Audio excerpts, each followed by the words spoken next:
Hello, and thank you for joining me. We're going to do another Sunday school lesson, um, and we're just so happy to be here today.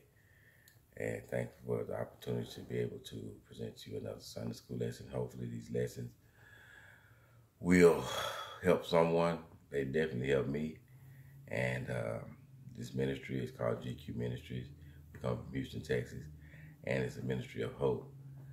Hope that we know that Jesus does live in us, and one day we will join him if we just keep hope and never give up. And okay, so we're gonna jump right into our lesson today. Today our lesson is it's called Good from Bad. And when you think of good from bad, um, when things bad happen in your life, it's not always it's not always the end. It's like when you fail at something, failure is not final. It's always something good that can come from a bad thing. And we're going to see that in this lesson today. Um, our background scriptures today are Philippians 12 through 21. Our print passage scriptures is Philippians 1, 12 through 21. And like I say, the lesson today is good from bad. And our key verse says here, it says, but I would ye should understand, brethren, that the things which happened unto me have fallen out rather unto the furtherance of the gospel. And that's Philippians 1 and 12. Okay, I'm going to start by this introduction here, if you just bear with me. It says, William Shakespeare wrote, life is a tale told by an idiot, full of sound and fury signifying nothing. A popular humorous comment goes, life is tough. No one leaves it alive. These quotations reflect a truth about life that if you do not already know it, you will soon enough. Life can be agonizing hard. For Christians, any expectations that God will somehow make life easier is misplaced. We suffer the same trials and troubles as anyone else.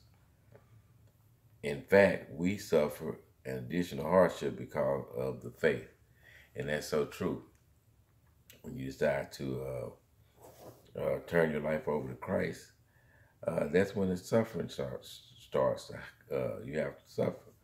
Everywhere that Jesus was in the Bible, he suffered. He bled. He bled for his faith. He bled for the fact that he was trying to, show everyone the way. And that's how we have to do. We have to suffer. We have to be willing to suffer for the bigger cause. It says Paul knew this upon returning to Jerusalem after his third missionary journey.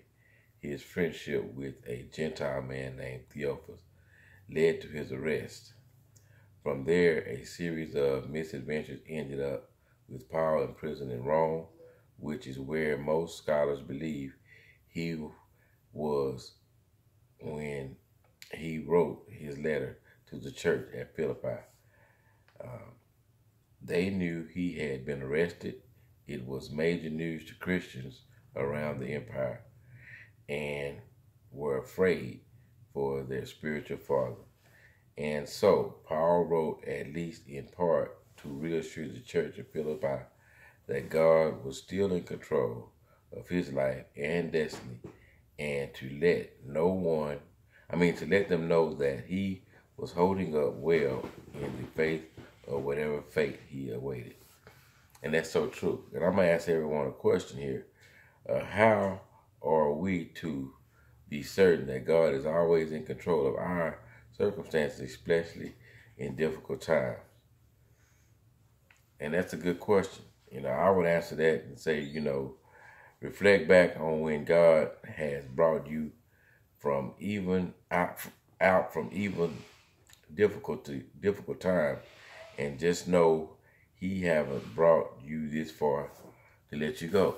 So just reflect back, like when times was hard and you didn't know how you was gonna get through. God was always there for you, and and I always look at it like this: I don't think that God brought me this far just to leave me. You think God brought me this far? He gave me all of this, and just gonna leave me here? No, and He won't leave you the same way. He hadn't brought you as far as He brought you to leave you. We got to just keep the faith and know that God is in control.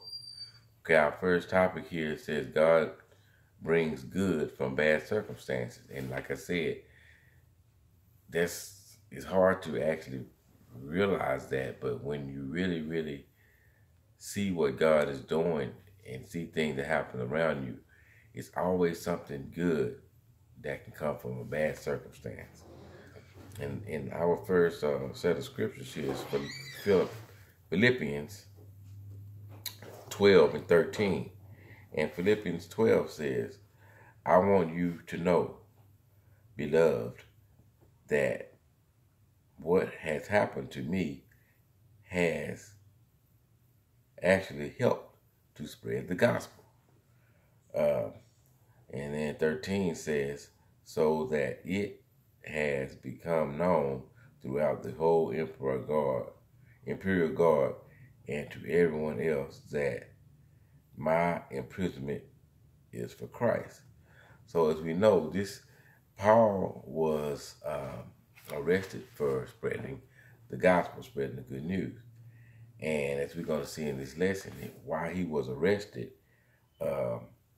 you would think it was a bad thing, because he was in solitude, and he was all alone, and you would think, what kind of good could come from that.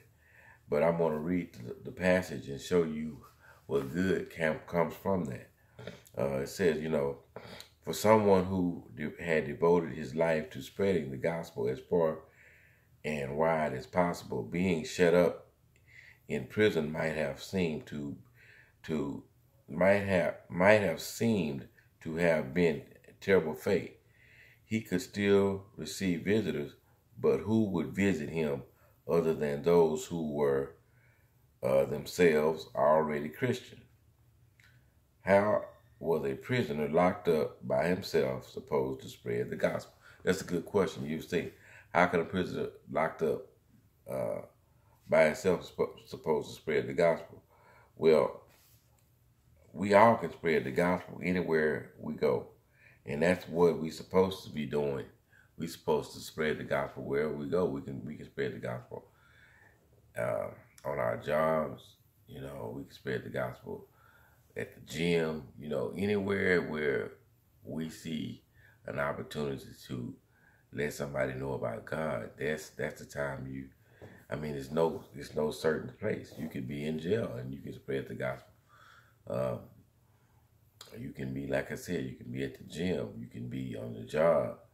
You can be, riding around with a friend. You can be at the sports bar. You can be anywhere, and God can be available to be, the opportunity to express by Christ is always can be available. So it says, like I said, it says, suppose, if he was locked up himself, how was he supposed to spread the gospel? Okay, were he imprisoned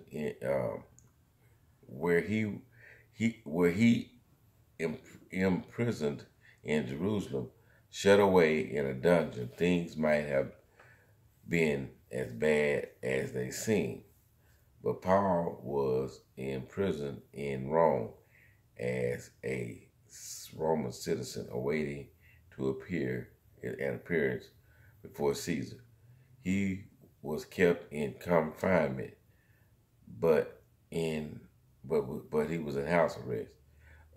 More to the point, he was guarded by members of Caesar's personal guard, the best of the best of the Roman army.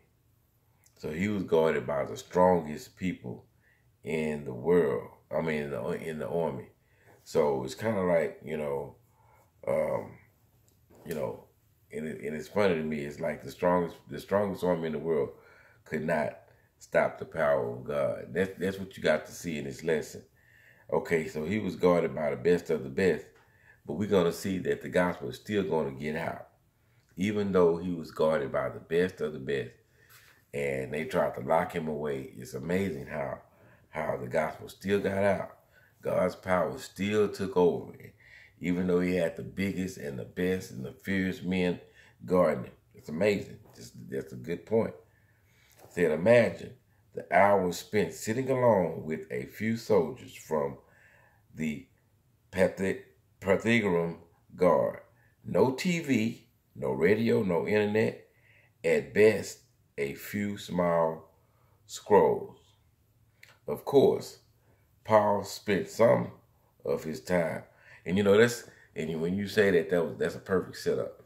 No TV, no internet, no nothing. It just Paul and the guards all day long.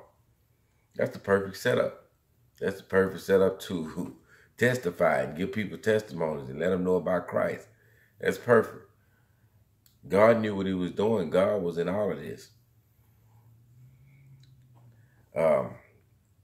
So it says, no, none of that. It said Paul spent some of his time writing letters we now consider part of the New Testament.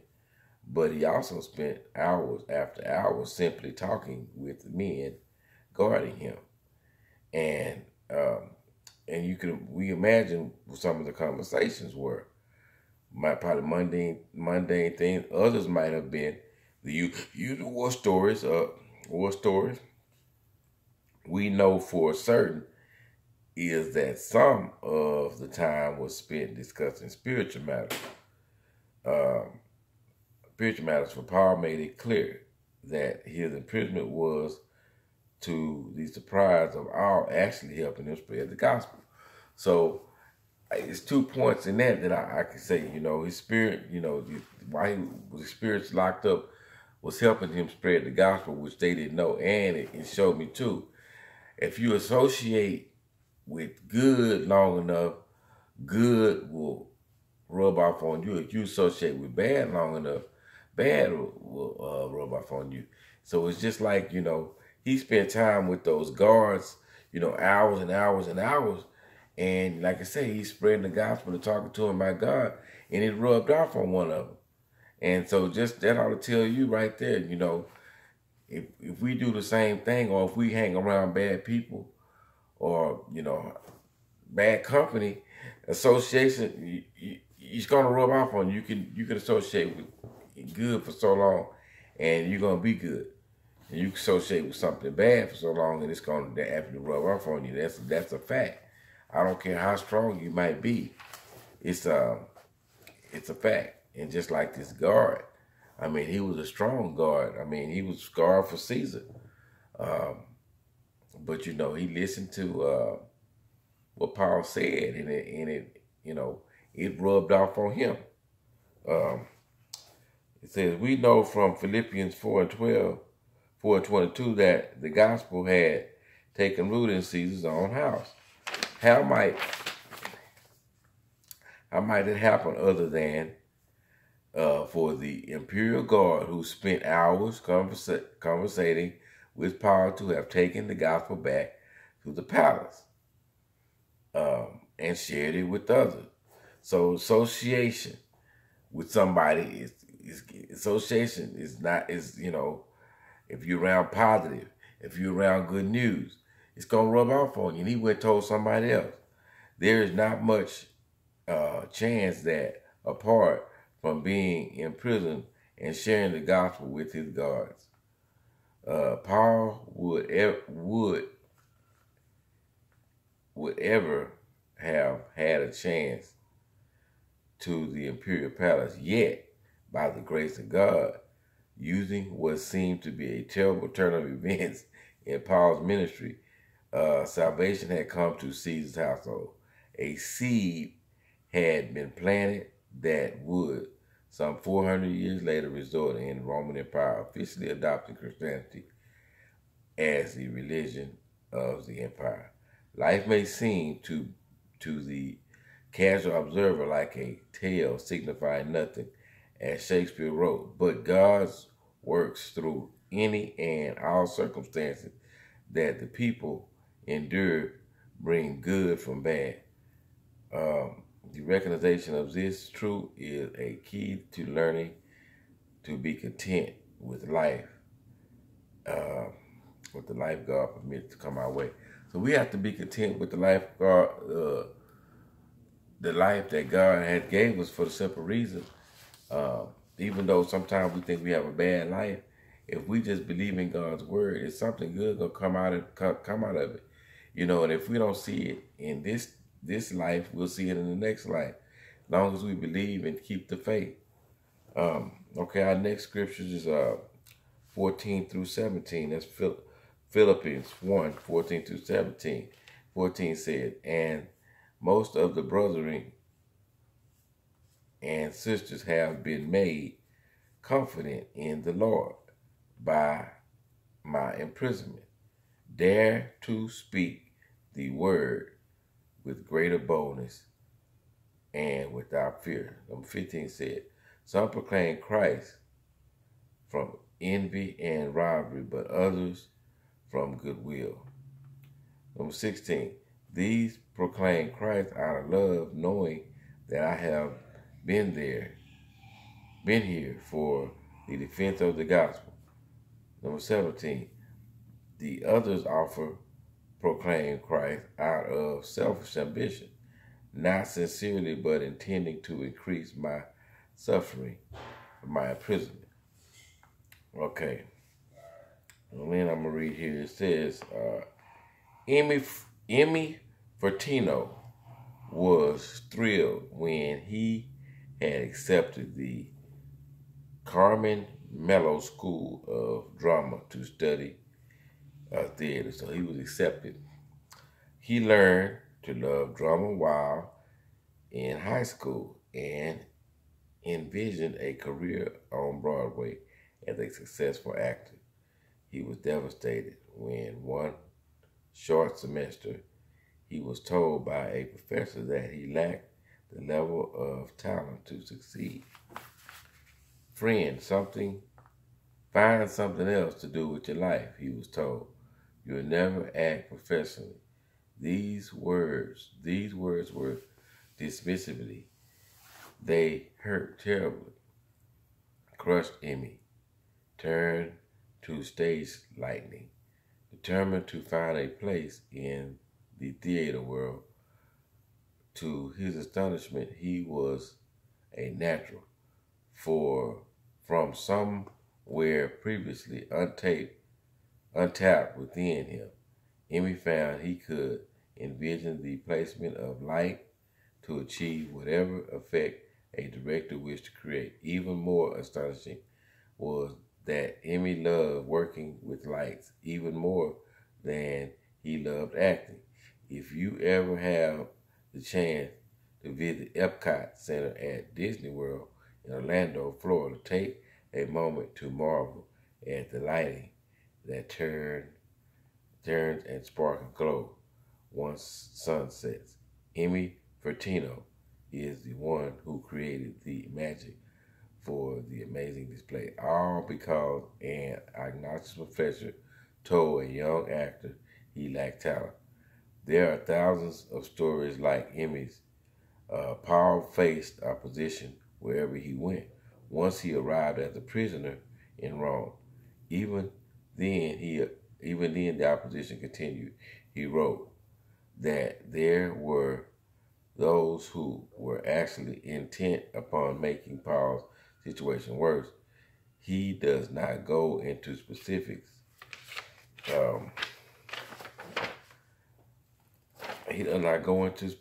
But we can guess that they were announcing to the crowds that Paul sent me to preach to you. However, hoping that the authorities would stop Paul from receiving visitors. Whatever was happening, Paul was not at least bit concerned about whether someone's motives were pure or not, as long as that people preach the gospel accurately. And that's so true. That is so true. So we got a couple more scriptures here. Let me read this. It says, what does it matter? Just this, that Christ is proclaimed in every way, whether out of false motives or true, and in that I rejoice. Yes, and I will continue to rejoice. 19. For I know that through your prayers and the help of the Spirit, Jesus Christ, this will turn out for my deliverance.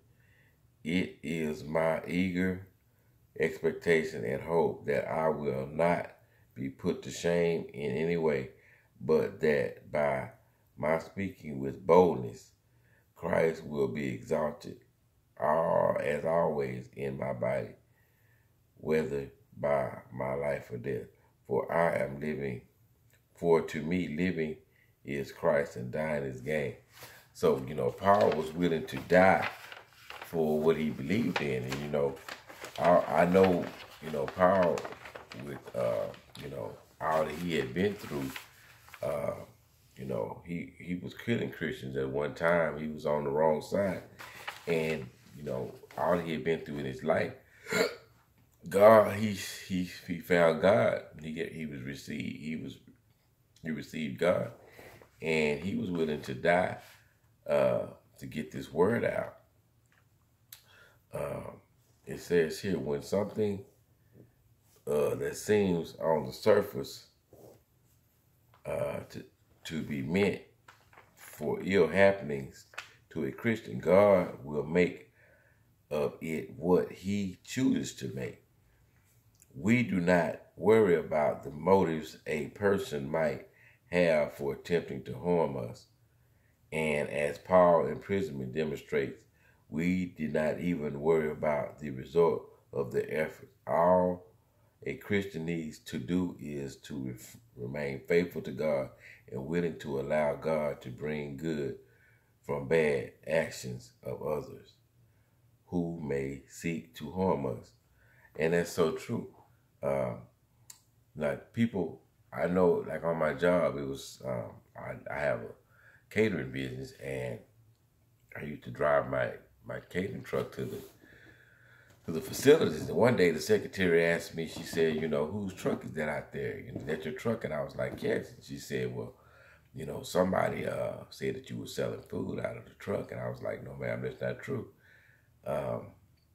I've never sold anything out of the truck. And she said, well, oh no, I just wanted to know. She said, because you technically don't want you selling out of the truck, but we want to see about doing like a fundraising thing. So it's like, someone lied and said that I was selling the food out of the truck meant for bad, but God turned that bad situation into something good. Because out of that came, me parking the truck, there came an opportunity to do a fundraiser for the company. So sometimes people's motives are to be bad or whatever, but if we just stay faithful as Christians and, not try to return evil for evil, just a lot of times we saying, you take the high road and it feels like, we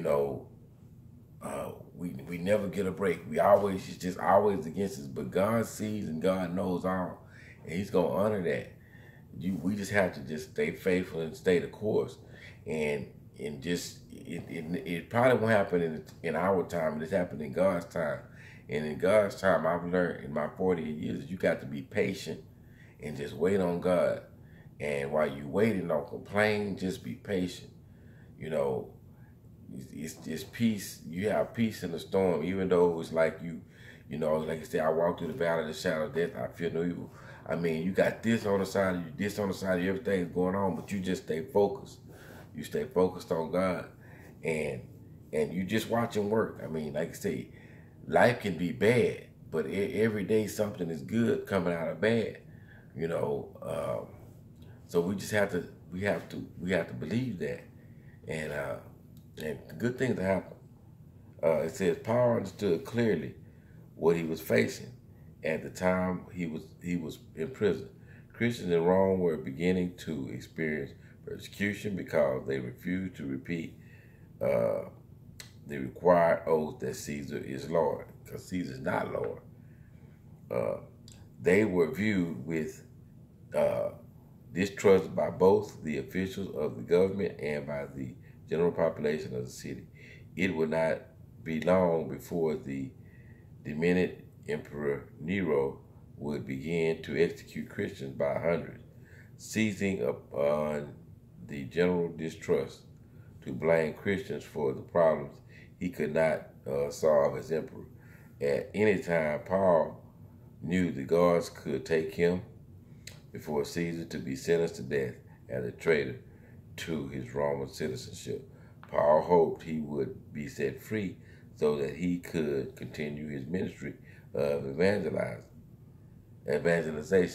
But Paul was willing to put his life on the line for what he believed also. But whether he was set free or executed, all he wanted was to make sure he did not do anything in an effort to save himself that he might bring shame upon him as an apostle.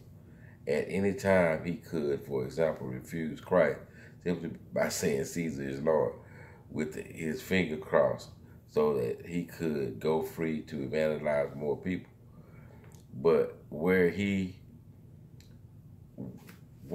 to do something like that, however, everyone would wonder why he had suddenly been released, and of course he would know what he had done as with God, that he was the one outcome he could not have tolerated. That was the one outcome he could not tolerate. Beyond that, if he lived, he would continue to serve and preach. If he died, he would be with the Lord, which he considered to be a gain. And that's true. I mean, you gaining, you winning. If you did what Christ told you, lived for God, and you gave your life to God, and you did what he told you to do, and you died, you gaining, because what you gaining is you gaining eternal life. And that's the greatest thing of all. I mean, right here while we're on this earth, it's just a small time, but eternal life is, so to die is gain, especially if you live your life for Christ. I mean, that's no better feeling to know that you're going to die and go to heaven. And that's what Paul said, He says to die was the gain. As long as Christ was exalted by the way Paul handled whatever was to come, Paul was content. He wanted the Philippines to understand that they were too should not despair, no matter what the eventual outcome might be. God would bring good from either end. And this is just something to remember.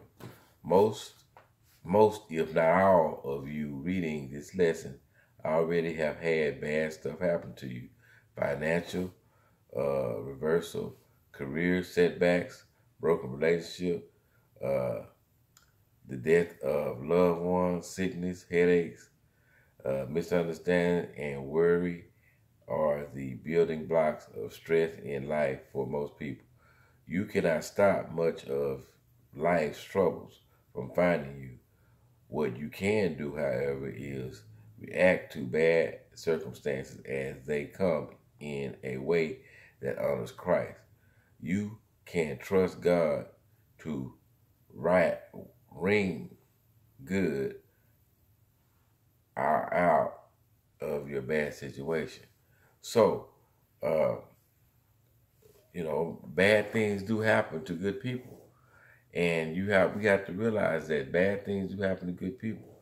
And, you know, like you said, bad things is going to happen. But when bad things do happen, we have to always look for God in it. And what good can come out of it. And I know it don't feel good when bad things happen because, uh, but if we react in a way and glorify God in it, I mean, he'll show you something good that comes out of it. You just have to be looking to God, and He will show you. Bad things happen to good people, but we serve we serve a God who surpasses all evil and wickedness. We must go. We must give our bad situations to Him and allow Him to wring some good out of them. You know, and we should do that. Um, we should live. I mean, we should. Why should we live defeated in despair? Why should we be depressed? Life is full of reversals and bad situations happen to all of us. But be of good cheer. Jesus has overcome the world. What is better news do we have to give to others than to tell them about our able God in a world where we face a plethora of problems? Our response is that there is nothing too hard for God. Let our sentiment be God can handle it, whatever it is.